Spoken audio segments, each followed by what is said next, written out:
Ao longo dessa caminhada, muitas outras vieram. E foi assim, e faço esse parênteses como forma de homenagem a Chapecó, que algo mais tinha que ser feito. Como, de que maneira a gente vai trabalhar ética e moralidade pública, ética e moral no sentido amplo.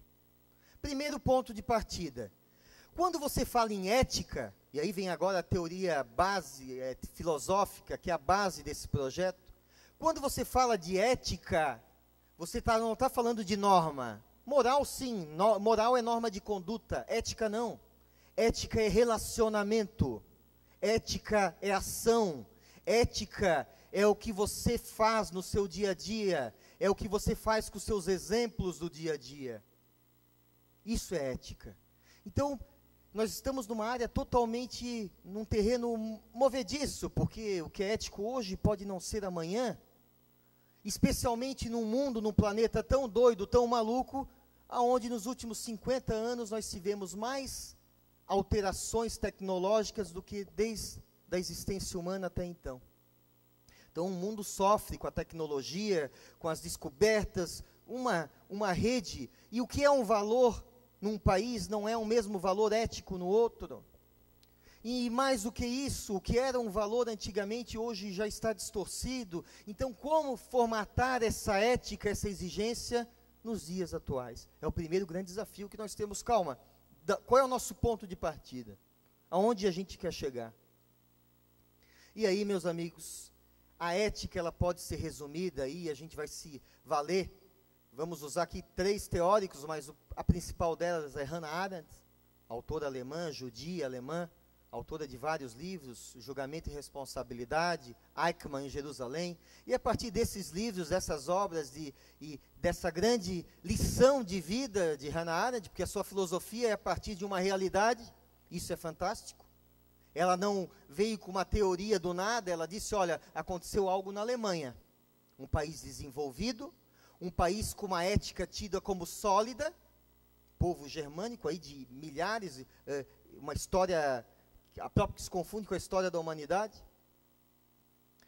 Numa Alemanha, Hannah Arendt, alemã, judia, vem nos dar algumas lições que se encaixam como uma luva na nossa realidade atual do nosso país, especialmente no que respeita a esse fenômeno da ética e da moralidade. O que Hannah Arendt observou no nazismo, que marcou a história daquele povo e a história da humanidade? A partir da queda de Hitler, algumas coisas foram observadas. Primeiro, Eichmann, braço direito de Hitler, responsável pela morte ou pela ordem de encaminhamento à morte de milhares e milhares de judeus e outros discriminados,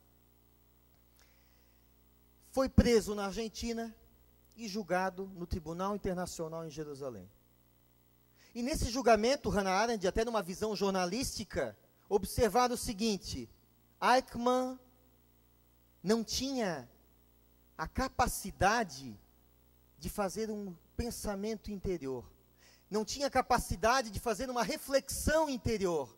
Ele simplesmente agia assim, porque sempre foi assim, e tinha que ser desse jeito. Ele era apenas uma peça de uma grande engrenagem de matar, e ele cumpriu regularmente as normas que estavam em vigor.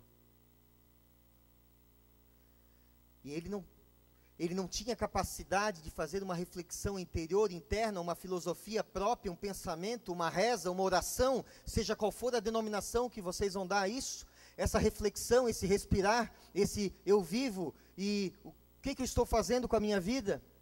Eichmann não fez isso. E aí Hannah Arendt fez pela primeira vez referência à expressão banalização do mal. A banalização do mal era pior do que o mal intelectual, o mal desenvolvido com bastante artimanha, com planejamento. Por que era pior? Porque o mal intelectual você podia identificar e compreender e combater. E a banalização do mal não. A banalização do mal era algo inacreditável, mas estava posto ali. Alguém que não tinha capacidade de fazer essa reflexão interior. Primeiro ponto, e já vamos ver como isso funciona hoje no Brasil de nossos dias. Segundo ponto que Hannah Arendt salienta com bastante propriedade. Aceitação do mal menor. Muitos cidadãos da Alemanha nazista, que eram contra o regime nazista, disseram o seguinte: não, calma aí, eu sou contra o nazismo. Eu sou contra o nazismo, isso é terrível, mas eu não vou me omitir. Eu vou participar do Terceiro Reich para salvar as vidas de alguns judeus, para atenuar o sofrimento de alguns, etc, etc, etc. Sem querer generalizar, e já vai ser um terceiro ponto que Hannah Arendt vai tocar, a generalização, que é algo muito perigoso, mas enfim, aceitação do regime nazista por essas pessoas que não quiseram se omitir, era aceitação do mal. A aceitação do mal menor é a aceitação do mal em si, seja o mal menor ou o mal maior. Se todos, ou a grande maioria do povo alemão tivesse dito não ao nazismo, o nazismo não aconteceria. Então, a segunda grande reflexão, e aí ela foi, olha, uma cidadã da própria Alemanha foi criticada, e o próprio, né, quando a crítica toca na nossa carne, né, no Ministério Público, no Judiciário, juiz corrupto, não, esconde, não. Tem juiz corrupto, sim, como tem promotor, como tem advogado. São exceções. Como tem o cara que entra na maçonaria para se prevalecer, para fazer tráfico de influência. É exceção, mas existe. Tem que ser identificado e tirado do meio. Esse cara não tem o espírito do verdadeiro maçom. Esse cidadão não é um verdadeiro juiz com uma missão fundamental que o Poder Judiciário merece. Esse cidadão não é um grande advogado com a sua missão constitucional ali estabelecida. E assim por diante, em todas as áreas, o médico. Então, isso nós temos que analisar sem hipocrisia. E ela botou realmente na carne, olha, a Alemanha, aceitação do mal menor e aceitação do mal maior. É a aceitação do mal em si. Segundo ponto. Terceiro ponto, a generalização. Então, calma aí, todos os juízes são corruptos, todos os promotores são vadios, todos os advogados são picaretas, toda a maçonaria, quer dizer, o discurso da generalização é o primeiro passo para a impunidade.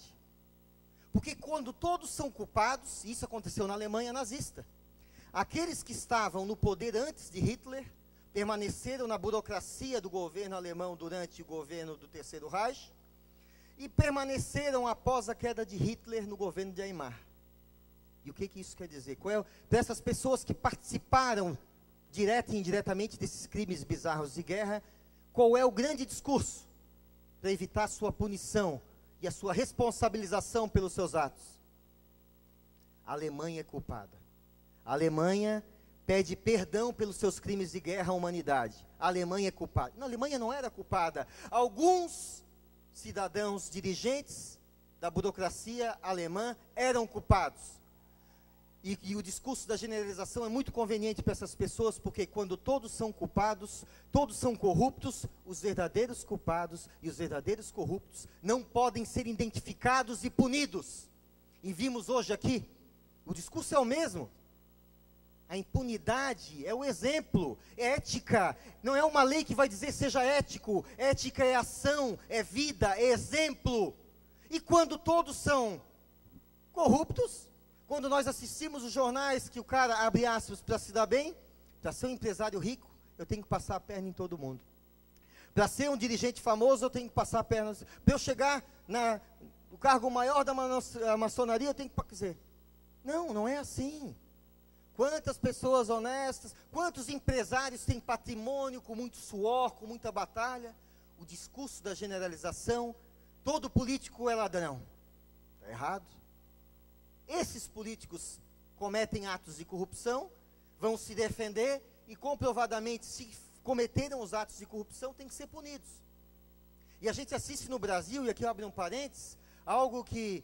Olha, meus amigos, o fato de você responder um processo judicial, eu particularmente respondo 2 processos judiciais do doutor Getúlio, inclusive aqui em Chapecó, 2 por danos morais, por ter entrado com uma ação de improbidade, só que eram 2 grandes autoridades, hoje eu sofro 2, quer dizer, o fato de você ser preso, o fato de você ser investigado como homem público, isso não é demérito para ninguém.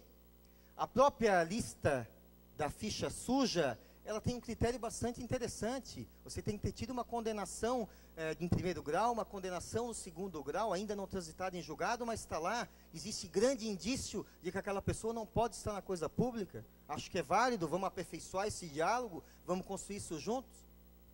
Mas voltando para não me perder, terceiro ponto, então, a generalização. E como nós vamos fazer isso para a realidade do nosso país? Primeiro, a banalização do mal, nós assistimos hoje. O que nós assistimos hoje?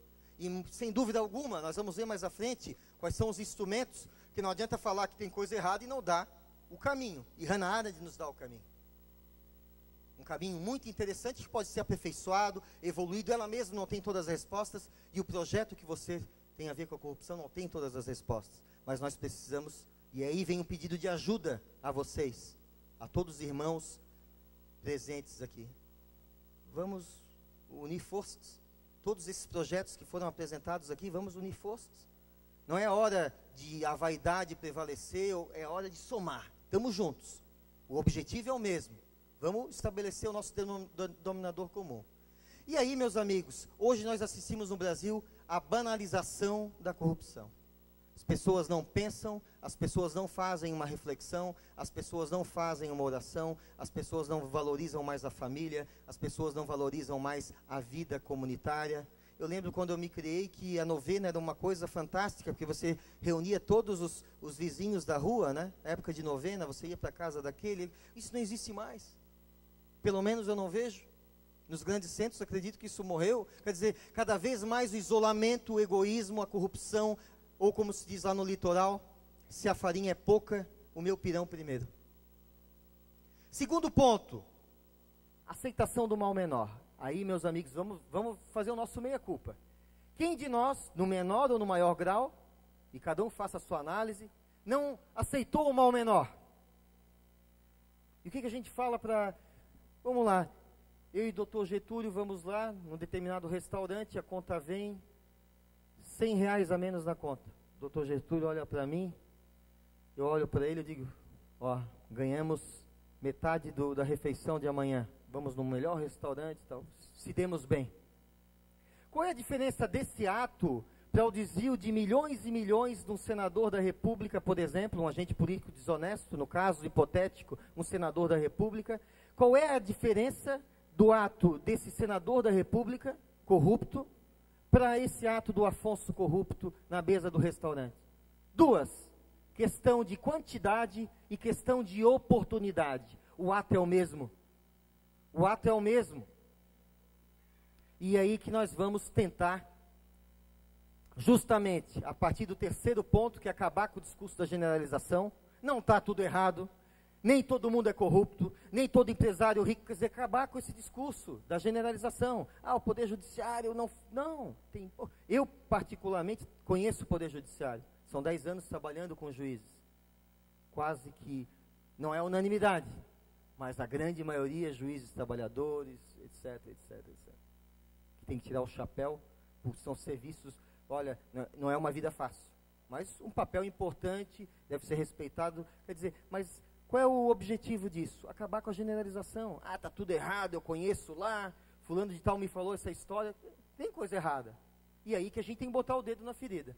Acabar com o espírito de corpo, as nossas corregedorias funcionarem, e mais, a nossa sociedade, especialmente os formadores de opinião, os dirigentes políticos de poder na iniciativa privada e pública, efetivamente exercer uma pressão social. Porque a partir do momento que eu deixo de... Então, esse advogado lá é meu companheiro da ordem, lá, ele toma, às vezes, quando a gente toma uma cerveja junto, o cara é gente finíssima, cometeu um ato de corrupção, mas, pô, vamos botar os panos que... Não. Felizmente, meu amigo, cometesse um ato, tu tem que ser responsabilizado por ele. Independente da amizade, do convívio, etc. e tal. Cada um tem que ser responsabilizado pelos seus atos. Como e de que forma? Não temos todas as respostas. Mas Hannah Arendt, e aqui nós vamos nos socorrer também de Edgar Morin, uma visão planetária fantástica, obra publicada pela Unesco, que é nossa parceira nesse projeto. A Unesco é parceira oficial do projeto que você tem a ver com corrupção, entre os vários parceiros. Vamos assinar no dia 9 de dezembro mais uma parceria com outra agência da ONU, a UNODC, multiplicar o projeto por todo o mundo, já está em 2 países da África. Mas o que isso nos interessa dizer aqui? Nos interessa que a partir dessa grande reflexão de Edgar Morin, essa visão planetária, de Paulo